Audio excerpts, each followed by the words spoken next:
even though it's sometimes a surprise that an induction is coming, it doesn't necessarily mean that it's a bad experience. It certainly can be a very positive, healthy experience. Hello and welcome to Her Kind of Healthy, a podcast series brought to you by Sanford Health. I'm your host, Courtney Collin with Sanford Health News. We are starting new conversations about age-old topics from pregnancy to postpartum, managing stress, healthy living, and more. Her Kind of Healthy is here to bring you the honest conversations about self-care, happiness, and your overall well-being with our Sanford Health experts. In this episode, we are talking about labor induction and some of our most common questions when it comes to inducing labor, either planned or unplanned. And I have two guests joining me for this conversation. Dr. Lacey Krebsbach is an OBGYN, and Paige Neameyer is a labor nurse who spends a lot of her days now educating nurses for labor and postpartum, both at Sanford Health in Fargo, North Dakota.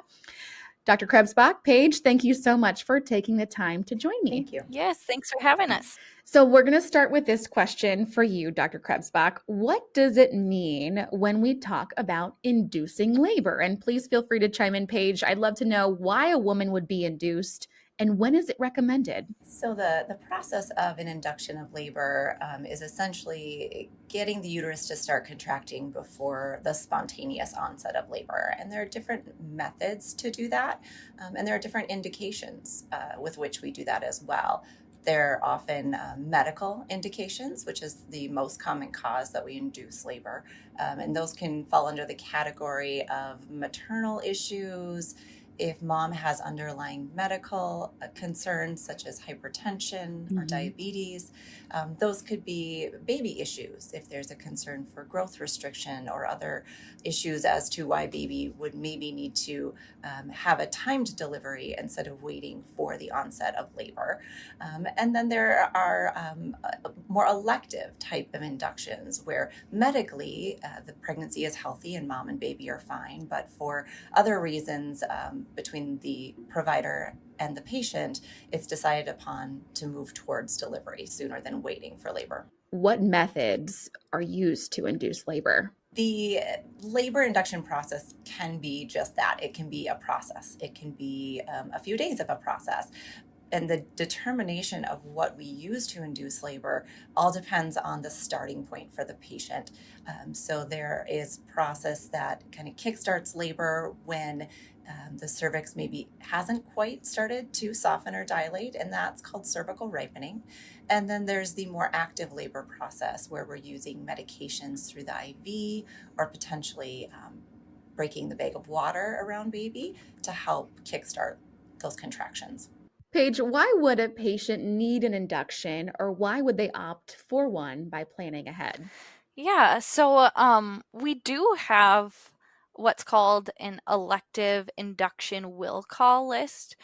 So these are people that do not medically need an induction, but they want one. And in order to get on this list, their cervix has to be ready. So that will be determined by what's called a Bishop score that the provider will do in the clinic. They have to be at least 39 weeks. And once they meet this criteria, they can get their name put on a list. So this doesn't give them a specific day that they will be induced, but it does put them on a list so that the birth center knows, hey, these people would like to come in to be induced and their cervix is ready. I think the difference with this is that for one, they don't medically need to get in, but if there's enough staff or the birth center is looking good and we would like some patients, we can bring them in. And so that's really nice because we know that their cervix is ready. So that induction process does look a lot different than somebody who is starting at a closed cervix or a not ready cervix. And so the process for induction, just like Dr. Krebsbach said, there are so many different ways to induce. And it really depends on the patient and the start of their cervix. Yeah, I certainly think that is one overarching theme when it comes to these conversations, that every patient's journey is going to look a little bit different. Every labor and delivery is going to look a little bit different. So obviously, if you have specific questions about your journey, your care journey, then, ask your provider, ask your physician, ask your nurse. These are all such wonderful conversations to have, and we're so grateful for your insight and your expertise to help just us learn a little bit more about what this is all about. Yeah, and I do feel like a lot of people like to share their birth story, so it's easy to compare yourself to somebody else. Yeah. And I think that can be hard too, because you may be talking to a friend who was induced and her cervix Mm-hmm. maybe started at 5 centimeters, so her induction only took a couple hours, where maybe you're being induced for a medical reason, Mm-hmm. or your water broke early, and your cervix is starting at closed or 1 centimeter. It's important to know and not compare yourself to others, because that induction process could take days. And if you think about it, we are doing what Mm-hmm. your body would naturally be doing over maybe a week, two Yeah. weeks, and we're doing that in 1 to 2 days. So really just letting patients know they're not behind. I think that expectation, um, if they go into it knowing Mm-hmm. like, okay, we're going to take this step by step, I'm not behind because my labor is taking longer, that's okay. That's really, in the Yes. end goal is a healthy mom, healthy baby, and we can absolutely take our time if that's what is necessary to do. And I think with cervical ripening, just knowing that, hey, it may take 1 to 2 days to even get my cervix to open, and Mm-hmm. then another day to get it to dilate, and just knowing that really sets the mom up for success, knowing, okay, like, this might take some time, and that's okay. That doesn't mean they're gonna be in pain that whole time either. I think that's important to know too. You're not gonna be in excruciating pain for 3 days. The actual labor part comes later. Yeah, that's such good information and insight, Paige. Thank you so much. Dr. Krebsbach, are there any risks associated with an induction? Sure. In medicine, anytime we use medications, there are potential risks Mm-hmm. or side effects or adverse events that can happen. The goal of induction is Yep. ultimately to get the uterus to contract. And so the process of that can be slow, and for some women it can be fast. Some women respond very quickly to those medications, where the uterus starts to contract and can contract very rapidly. That rapid uterine contraction is a condition called tachysystole, and with that we can sometimes see that babies don't necessarily like to have those contractions so close together. Moms don't necessarily tolerate that very well. And so there are some medications that allow us to have very rapid movement or titration of that medication Mm-hmm. to turn it off or turn it on, where we can resolve those contractions. In rare cases, if baby doesn't tolerate that, we can see changes in baby's heart rate, and that can sometimes lead to the need for more interventions. That could lead to the need for monitoring, a more internal monitoring, that could lead to the need for a cesarean section as well. But ultimately, the goal of an induction is a vaginal Mm-hmm. delivery. We talked about the risks or possible risks. What about the benefits? What are the benefits of an induction for a mom looking ahead to her own labor and delivery? So many of the benefits, especially in the setting of medical inductions, are that there's some process going on where it may no longer be safe for baby to be inside, and it might be safer for baby to be delivered, whether that is a worsening of a maternal health condition such as hypertension or preeclampsia, whether that is a concern over the placenta's behavior, growth issues for baby, or if there's signs of infection for mom. Also in the setting of where the water does break early, there really is a higher risk of infection developing if we allow women to process, because that process can sometimes be hours, but it can also be days. And in that time frame, any of the normal bacteria that lives on our skin can go up into the uterus and cause infections for both mom and baby. There are also social benefits for some women. We talked about the elective induction list where you don't medically need to be induced, but there are instances where women may have had very fast labors in the past, or they live a distance away from the hospital, or perhaps just socially, if their partner is going to be deployed, if they're going to have other instances where timing their labor and delivery, if they are healthy and favorable with the cervix, is beneficial from that manner too. My water broke after my 38-week appointment. I remember I was hardly dilated at that time and hoping to wait it out and labor some at home, but I was encouraged to come in by the Sanford triage nurses. An infection was a concern, I should say, in that scenario. But I then opted for an epidural because my body responded really quickly to induction by use of Pitocin. The contractions became so strong. So my question for you, Dr. Krebsbach or Paige, do you tend to see women requesting an epidural during induced labor more often than those whose labor begins on its own to manage some of that pain? I don't know that we see the request for an epidural more often. I think that the biggest difference in what I discuss with my patients in the office is that in spontaneous labor and natural labor, this could be weeks or even days of kind of slow progression where your body is getting used to these contractions. They're farther apart. They're maybe not as intense. And so it's almost like a warming up to the idea of labor versus when you come in to be induced, you could go from, 0 to labor in a few hours. And so the abrupt onset of those contractions, I think it's more of the abruptness of the contractions, where many women feel that inductions are more painful than in the setting of a more slow kind of rolling onset of natural labor. Yeah, I would agree with Dr. Krebsbach. I think that if you have your mindset set on an epidural, whether or not you go into natural labor on your own or are induced, I think your plans on getting that epidural is about the same. When you do, like Dr. Krebsbach said, come in for that induction, yes, it is.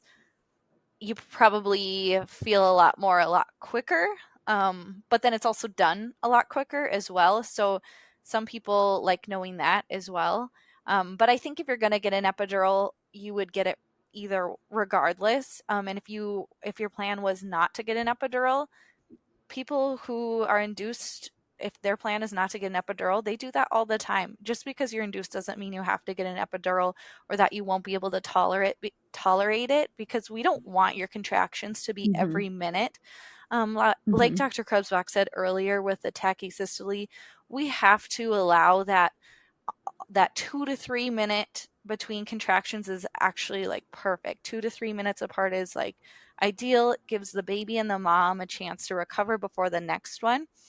And so that's what our goal is either way, whether the mom is doing it on their own or being induced. 2 to 3 minutes is incredible. Like, that's amazing. Yeah, that's such good insight. Thank you for that. If a woman is trying to, say, avoid a cesarean birth, for example, is labor induction something that could reduce the likelihood of that outcome? So there was a trial that came out called the ARRIVE trial, and that was published in 2018, where they looked at low-risk populations with a singleton or a single baby, and they compared groups. One group was being induced at 39 weeks, and the other group was allowed to progress to natural labor. Now, this is a clinical trial, very controlled setting, but what they found was that women who were induced at 39 weeks actually had a decreased chance of cesarean section, and outcomes as far as concerns with maternal hypertension, complications with delivery, neonatal results were equal, if not better, in the induction group. Now, we can't extrapolate that to all pregnant women. There's many high-risk features where being induced at 39 weeks is not appropriate, but you don't necessarily increase your risk for cesarean section by choosing or needing an induction. I think that there's a lot of factors that are out of our control. out of the patient's control, out of the healthcare control, how the baby's going to respond. And that could be either, whether you're induced or not induced. Sometimes babies just don't tolerate labor, or something happens where the patient needs to progress to a C-section. And that just happens. I don't really think that one way or another that I have personally seen, whether being induced or not induced, puts someone at higher risk for a C-section.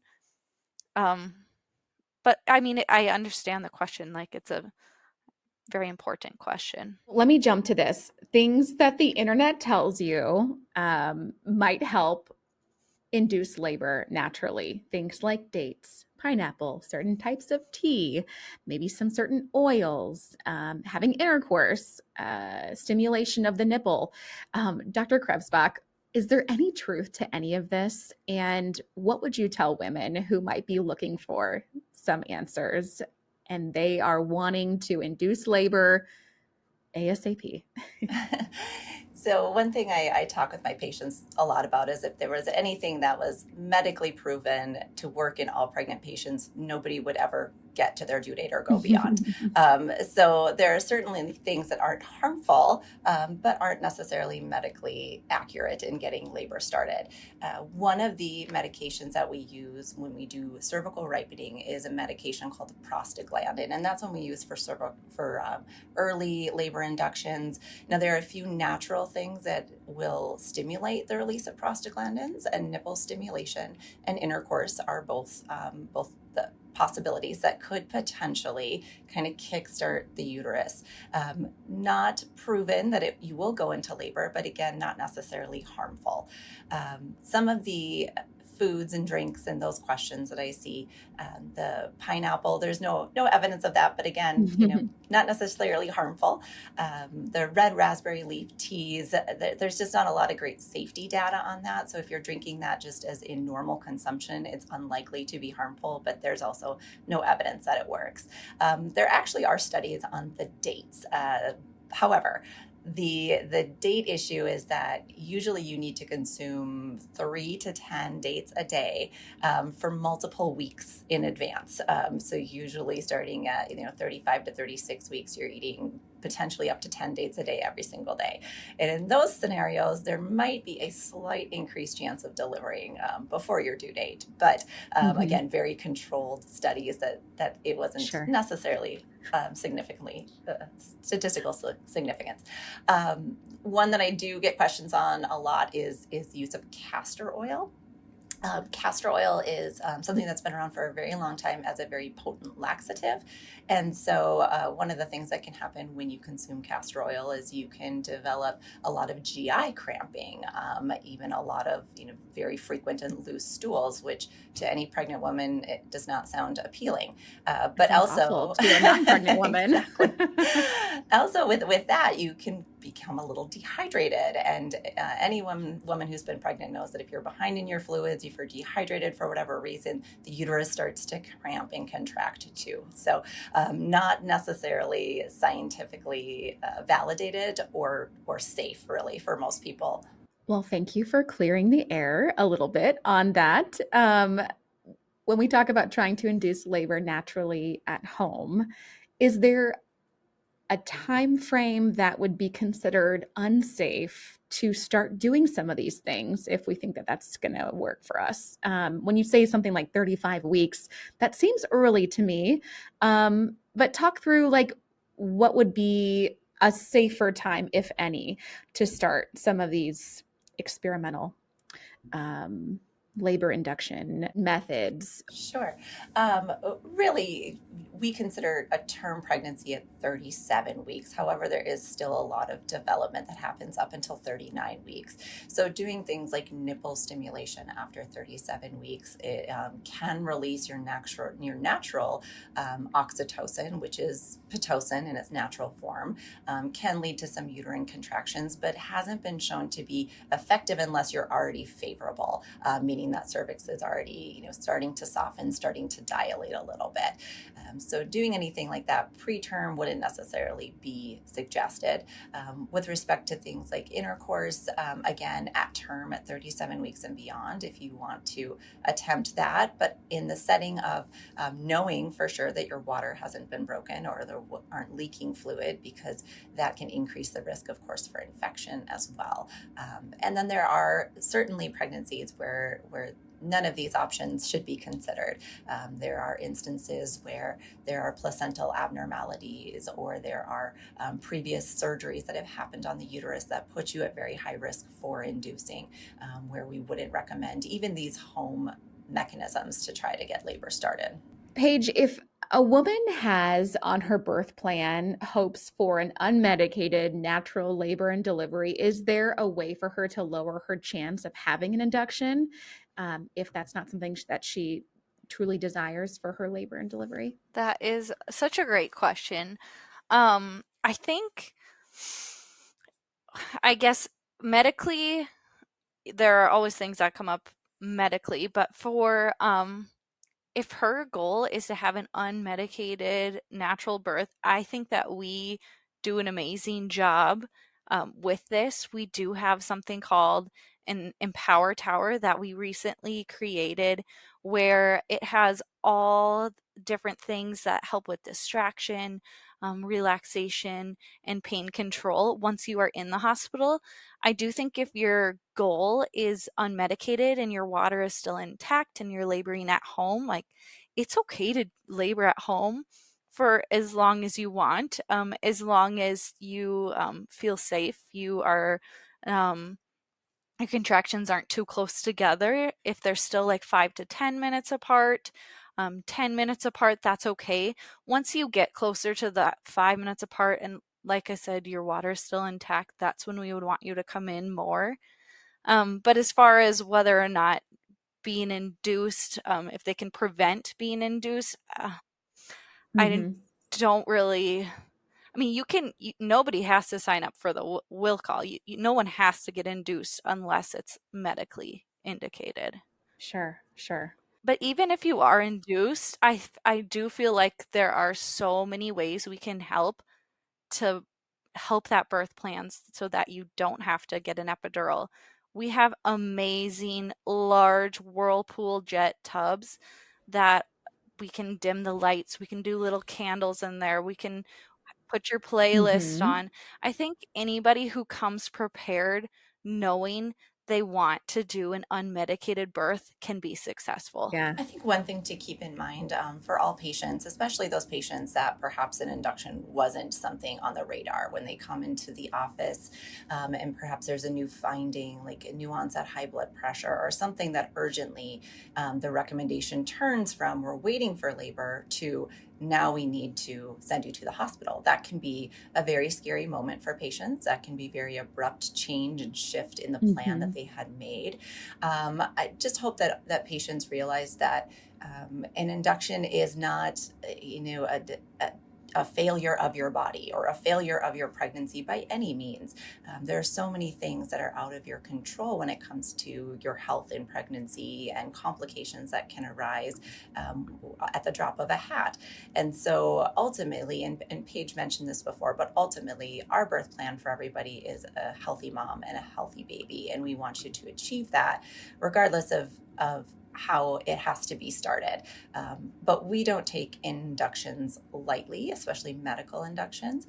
There's very strict guidelines as to when and the timing of inducing pregnancies for each specific type of complication that could arise. Yeah. And we adhere to those guidelines very closely here at Sanford, with the goal, again, is we want this to be a good experience for you, but also a safe experience, and we want to give you a safe baby at the end of it. Thank you so much. That is such a good reminder. And we are so grateful for all that you both do at Sanford Health to care for an expectant mom before and during and after the labor and delivery. Paige and Dr. Krebsbach, for that mom or her spouse or partner, what advice helps maybe calm fears or eases anxieties? Maybe she's coming in and labor is going a different way than she had hoped, like a blood pressure concern, the way baby is facing in utero. What do you say in the moment, and how do you help ease anxieties that they have? Yeah, for me, and I think a lot of our nurses, just letting the patient know, like, we are there for them. We are going to keep them updated on everything that we're seeing. If we are concerned about something, we will let them know when it's time for them to be concerned. But ultimately, we've got them. We are going to watch mom. We're going to watch baby very closely. And we want to hear those fears. We want to know what the patient's feeling and what they're anxious about, so that, I mean, maybe they're anxious about something and we don't know about it and we could easily address it. We want to be there for them. And I think just having good communication and letting them know, like, we are here for you. And I think it's important to know, like, things aren't always going to work out the way that you have planned, but the way that we can do our best to make sure that mom and baby are healthy and okay, we're going to do everything we can to make sure that that is the end goal. I often will joke with my patients that labor process and sometimes the last couple of weeks of pregnancy are a crash course into parenting, where you no longer have control over anything that goes on anymore. This baby is the boss and they're making the decisions most of the time, and you just kind of have to go along for the ride. But seriously, our job, we've dedicated our lives and our careers to women's healthcare for a reason. We want the best for our patients. We want the best for their babies. We're privileged enough to be present for these moments, these life-changing days and moments, and we would never want anything bad to happen to our moms or our babies. So even though it's sometimes a surprise that an induction is coming, it's doesn't necessarily mean that it's a bad experience. It certainly can be a very positive, healthy experience. I had one of those very positive, healthy experiences myself, and I am so grateful for the care team at Sanford, for your teams, for that experience before and after labor and delivery. If you're listening and you're planning ahead for labor and delivery, have these conversations with your care team to make sure that you're getting the best care for you and for baby. Paige Neameyer, Dr. Lacey Krebsbach, thank you so much for your time and for all that you do for women and families all over the region. Thank you both for your time. Thank you. Yeah, thanks for having us. I sure hope you learned as much as I did from our conversation today. This was another episode of the Her Kind of Healthy podcast series, brought to you by Sanford Health. For Sanford Health News, I'm Courtney Collin. Thanks for being here.